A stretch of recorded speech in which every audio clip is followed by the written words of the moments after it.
Hello, my friends, and welcome back. I'm Chisgule Gaming, and in today's video, sponsored by the makers of Call of Dragons, I want to talk about the open field pairings that I'm using, because the way I play this game now is so much different than the way that I used to, and that's because once you get to the end game, for sure, you've got access to lots of different heroes and the possibility to run many hero combinations of one troop type at a time. And this, for me, in the last couple seasons, has kind of changed everything. Because I used to always run out with something like this, where I had to micromanage infantry and also some marksmen and some mages. And you kind of pick the very best you've got for like your marksmen, your mages, and your infantry, and you run those around. And more, I find myself either in a bastion or using one or two infantry alongside perhaps all one other troop type, whether it's marksmen, mages, or even cavalry.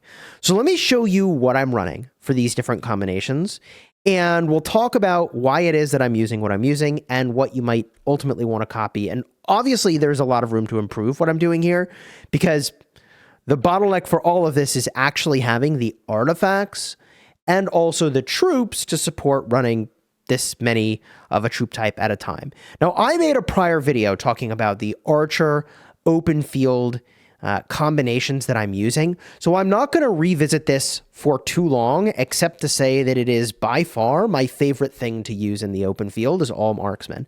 It's a lot of DPS onto whatever it is you target, and you should, in my opinion, make sure somewhere in your lineup to have a sand lizard, because the healing from this thing is very powerful when you're actually healing lots of things that are in proximity to each other. And I find that the range on area of effect anything in this game is generally pretty small, unless it's like an artifact with a big template.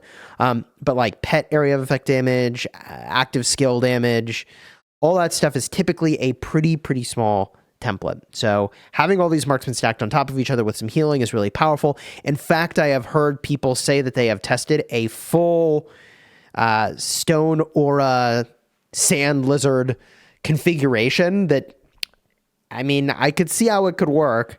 I personally am going for the DPS, and so much so that I actually recently finally built out my Shadow Manticore like a gazillion years later. All right, not a perfect build, but not bad. All right, so that's what I run for my marksman. It's my favorite thing to run. I also run a 3x mage stack. Now, like I was saying earlier, often I'm in a bastion and also running an infantry out at the same time.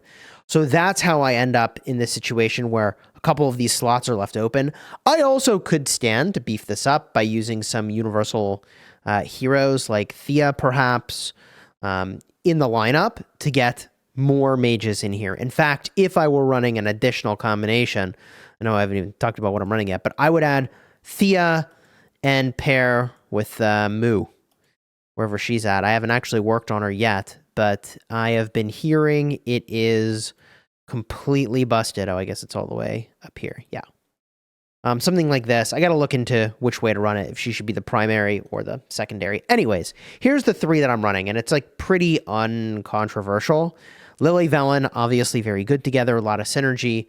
I'm using, of course, the Infernal Flame, which has been one of my longest lasting, highest value artifact investments in this game.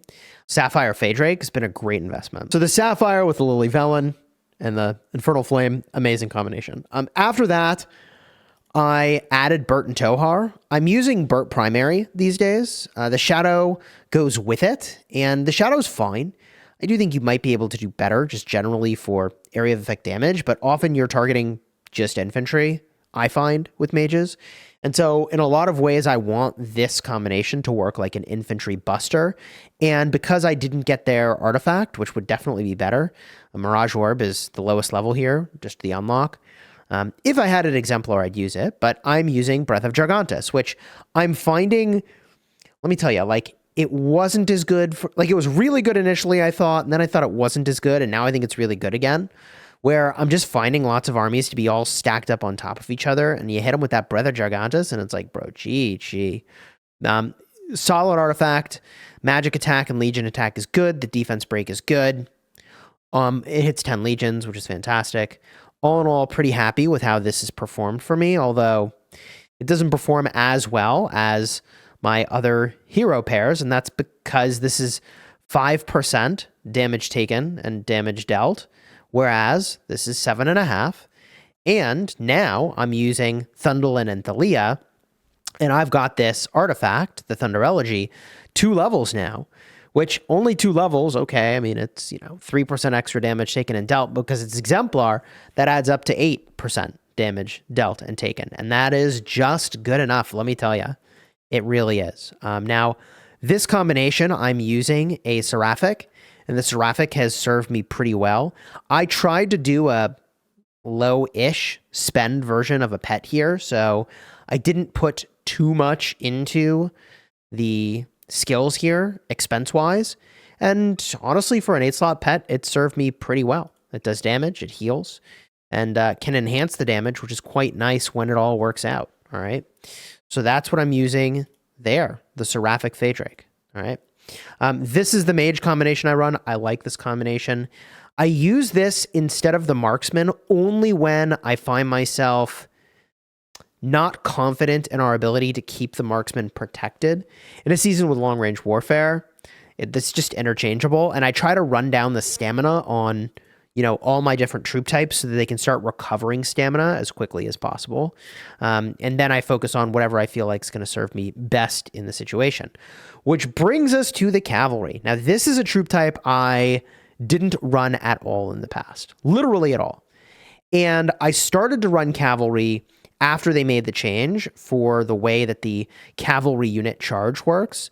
Now I find that they can be very valuable. They're useful on the field, but actually do require, annoyingly, and I say that in a loving way, annoyingly more skill than I would have expected to trade well with.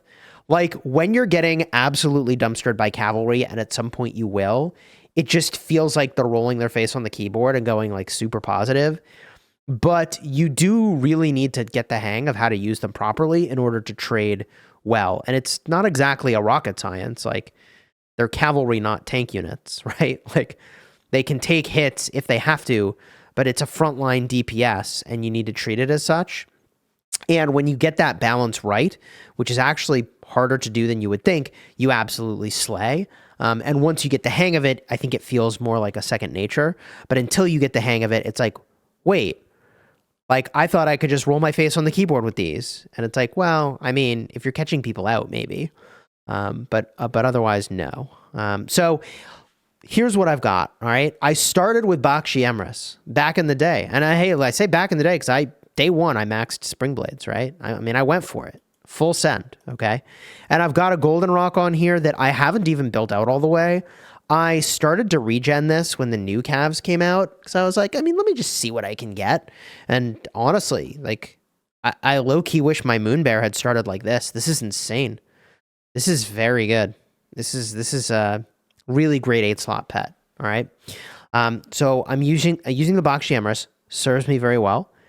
In addition, I have Ferondel Theodore.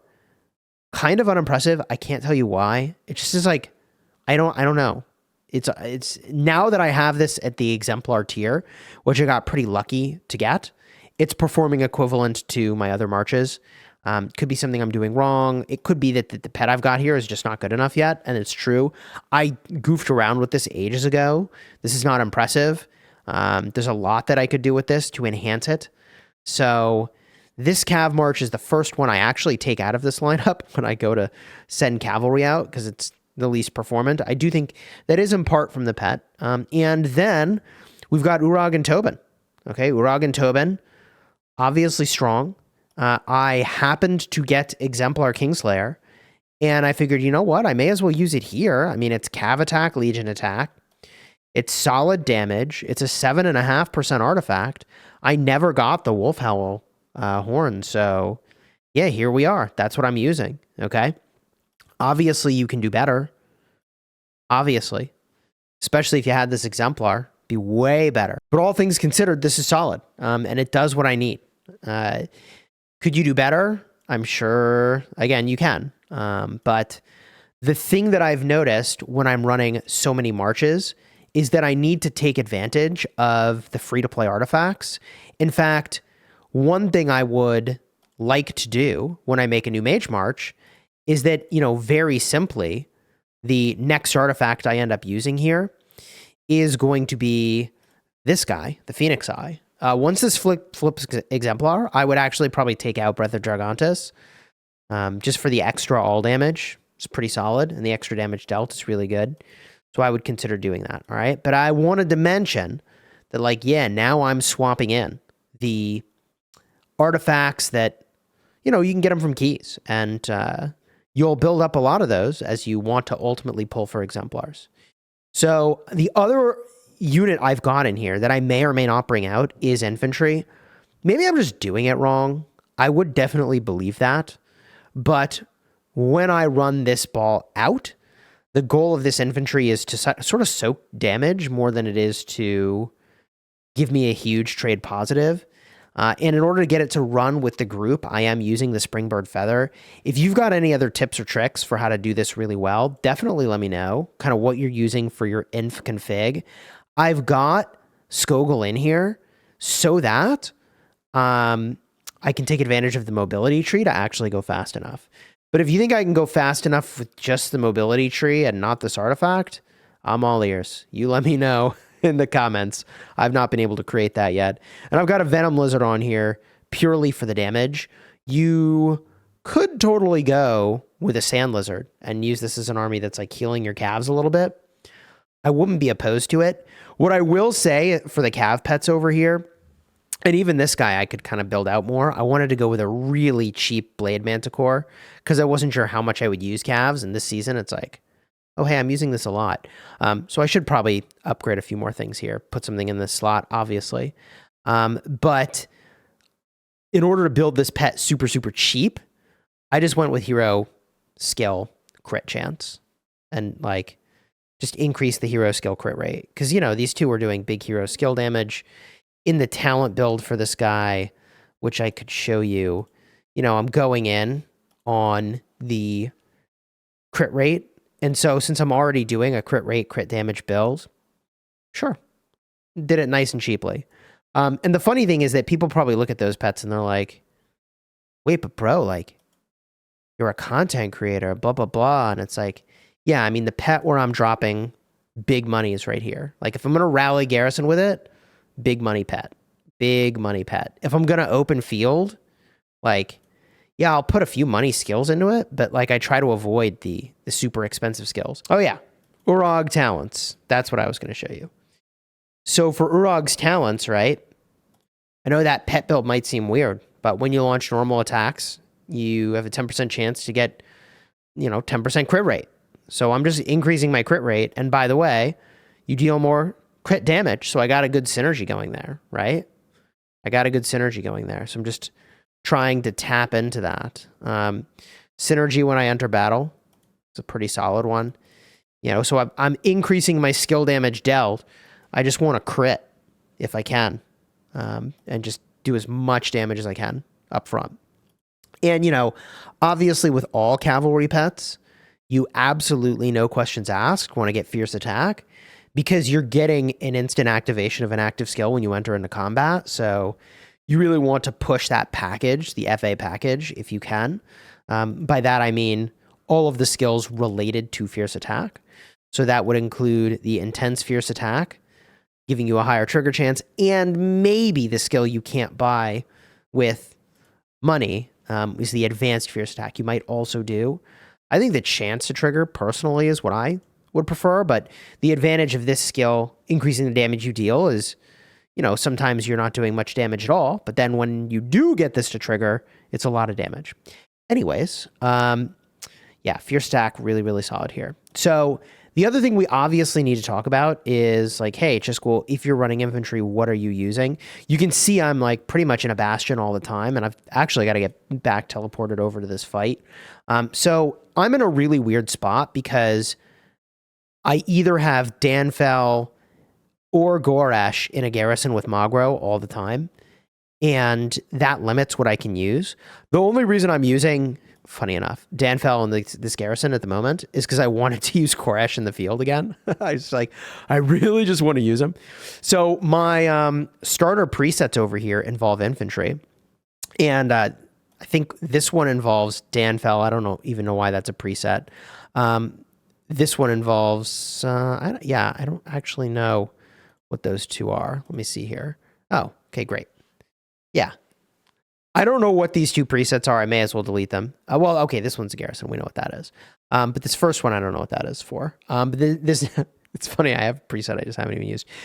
Here's the Goresh Skogul. Ideally, I use Spiritbone Torque with the Venom Lizard. And these days, I go through infantry so fast that I try to actually just bring one at a time. I used to bring 2 or 3, but I just don't do it anymore. The 3 I would bring if I was taking 3 would be these 3. It'd be Goresh and Skogul. It'd be Madeline and Garwood. And of course, Danfell with Magro. And the reason I don't do it is kind of like threefold. First of all, because I'm in a garrison all the time, chances are I'm not going to have some combination of these heroes available. Second of all, it takes a lot of micro for infantry. You need to spread them out if you want to be optimal. And if they're all stacked on top of each other, you're just not doing the thing you really ought to be doing.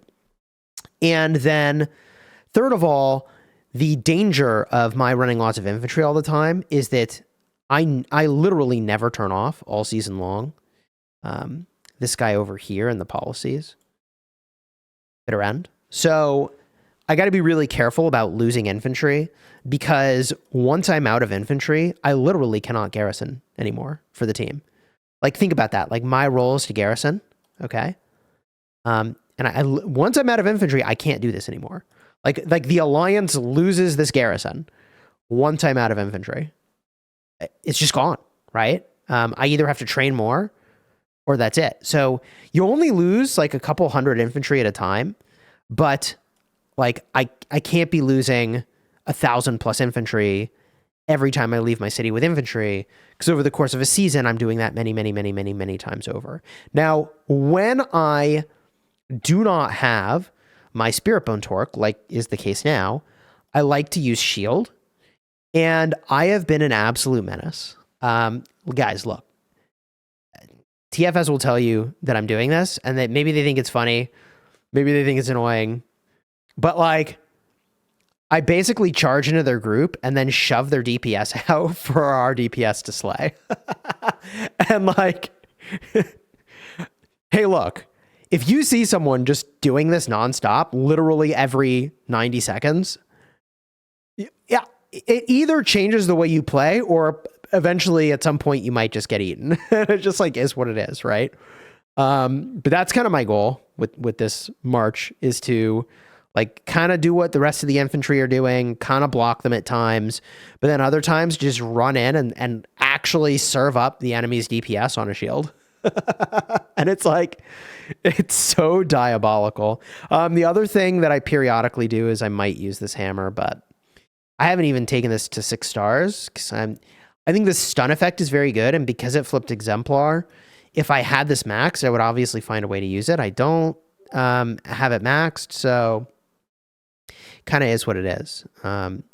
I was very much on the plan of wanting to go full infantry and be the like a full all-in 5x infantry player, but I haven't done that. And the reason I didn't do that is actually because of a competition I played in, where I ran out of troops literally before anybody else running in with 5x infantry.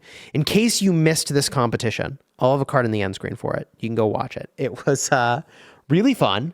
And I learned that like to run 5x infantry, I would need to be a different kind of spender. And I would need to train a lot more infantry. All right, so if you enjoyed the vid, throw a like on here, subscribe. Check out my Archer vid. Card will be over here. And if you want to check out my vid where I ran the 5x infantry, that'll be over here as well. Until next time, you have fun smashing your enemies. Take care, everybody.